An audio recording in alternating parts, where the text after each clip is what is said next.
স্বপ্নপূরণ চলে এলাম কালীঘাট এবং ওই দেখো ওইখানে কি দেখা যাচ্ছে যেটা অবিশ্বাসযোগ্য। এই দেখো এদিকেও দেখা যাচ্ছে। আজকে আমাদের যাওয়ার প্ল্যান রয়েছে কালীঘাট। তো কালীঘাটে সবার প্রথমে প্ল্যান আমাদের, দেখি তারপর কি হয়। তবে আজকে আমাদের একটা ইনভাইট আছে বারুইপুরে। তো বারুইপুর রেলের টাইম কখন তা বুঝে প্ল্যানটা হবে। তবে প্রথম প্ল্যান হচ্ছে আমাদের কালীঘাট। তো চলো তোমাদের দেখাবো কালীঘাট কীভাবে যায়, আর যারা যারা যেতে চাও কীভাবে যেতে পারবে, সঙ্গে থাকো, সবটা ব্লগ তোমাদের জন্য। তো বেশ অনেক দিনের একটা আশা ছিল যে কালীঘাট, যেটা ভারতের অন্যতম একটি প্রধান শক্তিপীঠ, যেখানে মন্ত্র সাধনা এবং তন্ত্রের জন্য খুব প্রসিদ্ধ একটি জায়গা। তো সেখানে যাওয়ার জন্য সকাল সকাল আমরা বেরিয়ে পড়েছিলাম এবং সোজা আমরা পৌঁছে গিয়েছিলাম যে কালীঘাট মেন মন্দিরের সামনে। এবং আমাদের আজকের মূল প্ল্যানটাই হলো মাকে দর্শন করা আমাদের সবাই। তো সেক্ষেত্রে সম্পূর্ণ গলির ভিতরে আমরা ঢুকে গিয়েছিলাম এবং আমাদের সঙ্গে আমাদের সম্পূর্ণ পরিবার ছিল।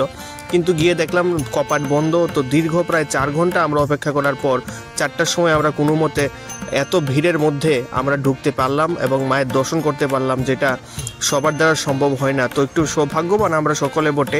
5 ঘন্টা ধরে লাইনে দাঁড়ানো 4টেখানে কথা নয়, সেক্ষেত্রে মায়ের শক্তি ছাড়া তো মায়ের কারণেই সম্পূর্ণ সম্ভব হয়েছে মায়ের দর্শনটা। তো সেক্ষেত্রে আমরা সৌভাগ্যবান। এবং শেষে আমরা যেখান থেকে প্যারা নিয়েছিলাম সেই দোকানে আমরা যাচ্ছিলাম। সাইডে প্রচণ্ড ভিড় ছিল এবং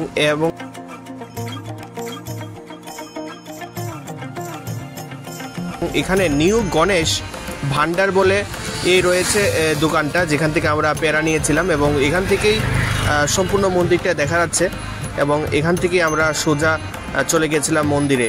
আর এই চত্বরটা কিন্তু তোমাদের জানিয়ে রাখি বিশাল বড় চত্বর এবং এখানে আমরা টুকটাক কিছু শপিংও করেছিলাম। তো জায়গাটা এত সুন্দর, কিন্তু আমরা কিছু জিনিসের সম্মুখীন হয়েছি যেটা সচরাচর আমরা দেখি না বা আমাদের এখানে সেটা নজরে পড়ে না। তার মধ্যে অন্যতম হলো এই যে ফুলের দোকান। এত রং বেরঙের বাহারি রঙের ফুল, যেগুলি কিন্তু আমাদের এখানে এরকম দেখা যায় না। আর এখানে কিন্তু খুব সুন্দর একটা খুব পুরনো একটা গাছ আমরা দেখতে পেলাম, যার সঙ্গে একটা বিল্ডিংও ছিল। সম্পূর্ণ রূপে দেখা যাচ্ছে প্রায় অনেক ঐতিহ্য ধরে রেখেছে হয়তোবা এই। তো আমার ছোটো বোনরা এখানে ফুচকা খাবে বলে প্ল্যান করেছে, কিন্তু তখনই নজরে পড়ে গেল এখানে এমন জিনিস যেগুলো সচরাচর আমরা দেখি না। এখানে আমি সবটা বলতে পারবো না, তোমরা দেখে বুঝে যাও যে এগুলো কি হতে চলেছে। আমি আঙুল দিয়ে দেখানোর চেষ্টা করছিলাম যে পেছনে এই যে গলিগুলো বা এখানে উন্মুক্ত রয়েছে এরকম কিছু জিনিস যেগুলো কিন্তু আমরা এখানে দেখি না। আর এগুলোকে নিষিদ্ধ পল্লী বলেও ডাকা হয়ে থাকে। তো সেক্ষেত্রে এগুলো কিন্তু একটু অন্যরকম হয়ে যায় যখন সন্ধ্যা হয়। মানে দিনের পরিবেশ একরকম এবং রাত হতে না হতে কিন্তু পরিবেশ অন্যরকম হয়ে যায়। তো সেক্ষেত্রে একটু সেফটির একটা ইস্যু রয়েছে।